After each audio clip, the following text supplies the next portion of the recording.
Okay, very important video. This relates to discovery. Okay, let's start off by being very clear about where I fit into this and my role that will be played in future relating to this.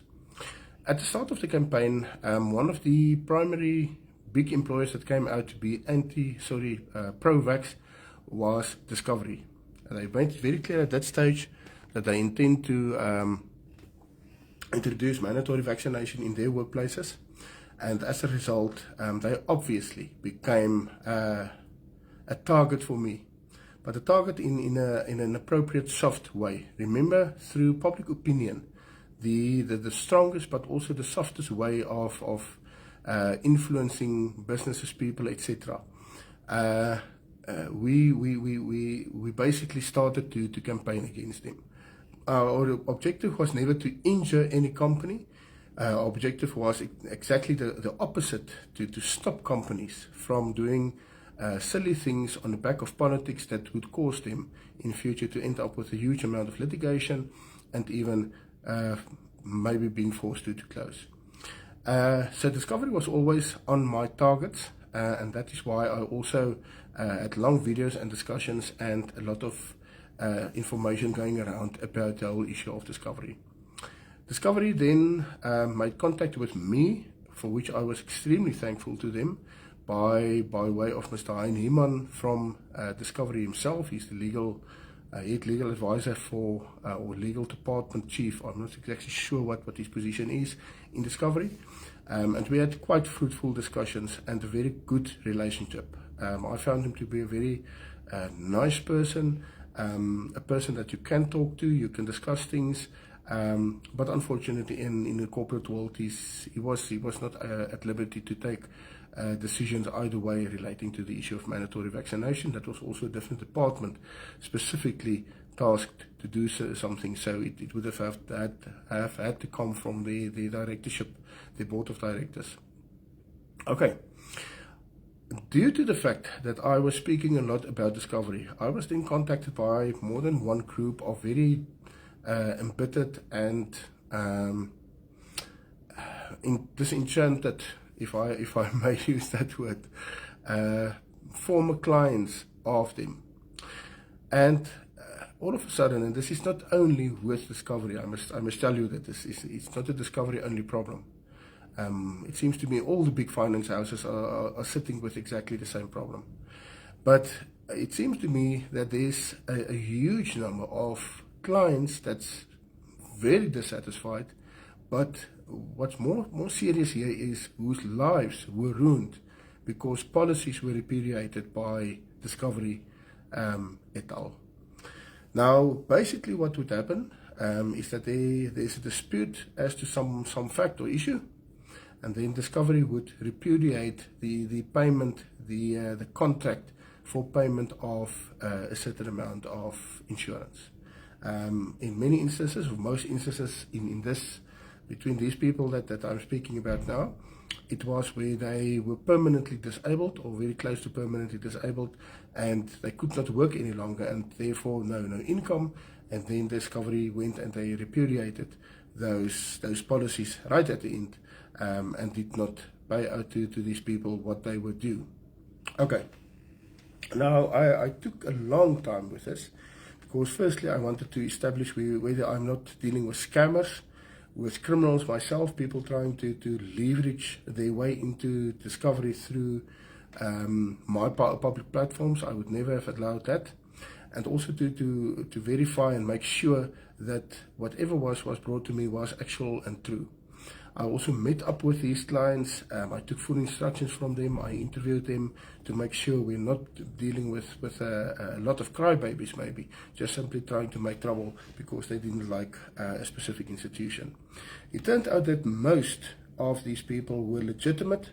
There were a few that were not, but most of these people were legitimate in their claims, and I was sitting there shocked at the amount of damage caused to ordinary people's lives by a simple stroke of a pen, by a person repudiating a claim, a payment, a compensation to a person that became permanently disabled.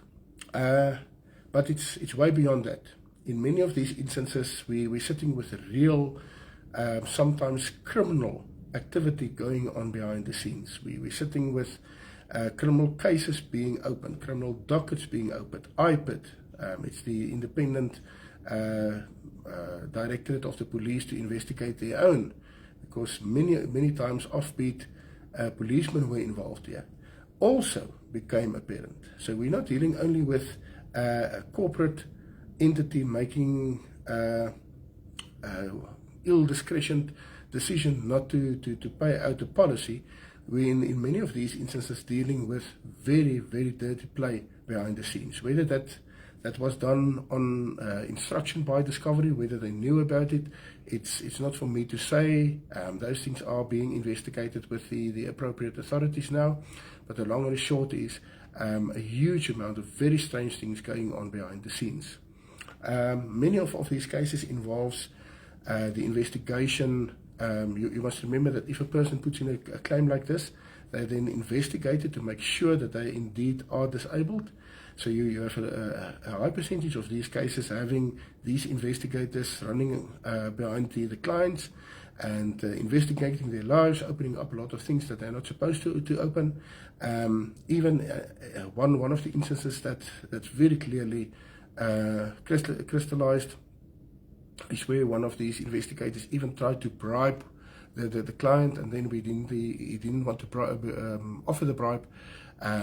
The investigator turned against him and made a negative report to Discovery. But many of these are where offbeat policemen, off-duty policemen are involved. Now, there's nothing stopping an off-duty policeman to do investigations, but in terms of the very strenuous rules of the security industry, as well as the security being PASIRA industry, as well as the security industry vis-a-vis, what I mean by that is Discovery, these people were acting illegally outside the bounds of law. So in other words, if a report was given by those guys and Discovery made a decision on that, the decision itself would have been illegal and unlawful. Okay, so we then contacted Discovery again. We had numerous correspondence with them. We were at actual meetings with them. We drafted a whole document for them to say to them, this is what these people want. Please take it on an individual basis, don't see it as a group. See if you cannot settle this issue with them and make the troubles just simply go away, because they're not here to make trouble. They don't want to hurt your company. They don't want anybody from your side in prison. All they want is just simply for the policies to be paid out as you undertook through contract when they started their relationships with you. And unfortunately, by now, we've seen that Discovery is not going to come to the party. Therefore, yesterday I was instructed by these parties to proceed with a media campaign. Now, it's going to run on different platforms. Once again, I'm neutral in this, and I will always stand here as a mediator. So from your side, Discovery, if you still want to speak, we're always willing to speak. I will always mediate. I'm certainly not here to hurt your company. I would have liked the opposite, for your company to be strong and long in its life in South Africa. But yes, so the media campaign is going to be run on this platform of mine. We're going to open a separate group, a public group, not private, public, in which we will put all the relevant documentation of every case so that you can go and see. We're not thumb-sucking anything. It's actual cases of actual people with actual documents, actual times, dates, spaces, etc. And secondly, we will, we will also then run a mainstream media campaign. And here we've already, from my side, gone to more than 5 of my very well-known and trusted journalist friends in News 24, in Maverick, in the independent black media houses. I've gone to them. They know it's up. Documents have been sent to them from the group. They have contacted different journalists from their side which is indeed showing a lot of interest to run with the story. And I know one of the people from the group is even being interviewed tomorrow by a major television station. It was not because of me, it was work done from their side, so kudos to you guys. But yes, we're going to start running the whole issue that I've outlined here now over a couple of weeks. It's just simply too much to do in one recording session. We're going to do it over weeks and tell you what you have in Discovery and how they operate with certain of their clients. I'm not saying Discovery is bad, full stop. I'm just saying in these instances that I'm aware of, Discovery, to my opinion, did not operate in the correct way. But once again, I'm not even a party to those. I can just simply offer an opinion. It is for you, the public, to have a look at what's going on and make up your own mind as to the whole thing. So as from tomorrow, we will start indicating to you on a case-for-case basis what happened, and you will see how this thing unfolds and how it becomes easier and easier for these parties to vent their problem, because now they have platforms on social media as well as mainstream media. Okay, guys, we've gone through so many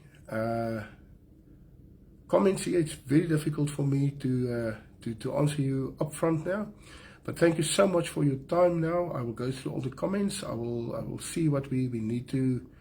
Yeah, Chantel, I'm still coming back to your group also. We need to also take yours to public forums. You're not part of this group. This is the big one, the big group. So yes, but thank you so much for your time. And then I think this is my last recording for today. I still have a virtual meeting with Toad relating to something totally different this afternoon. And then I'm also going to rest for the rest of the day. And only see you tomorrow. Good night, guys, and have a tremendous night.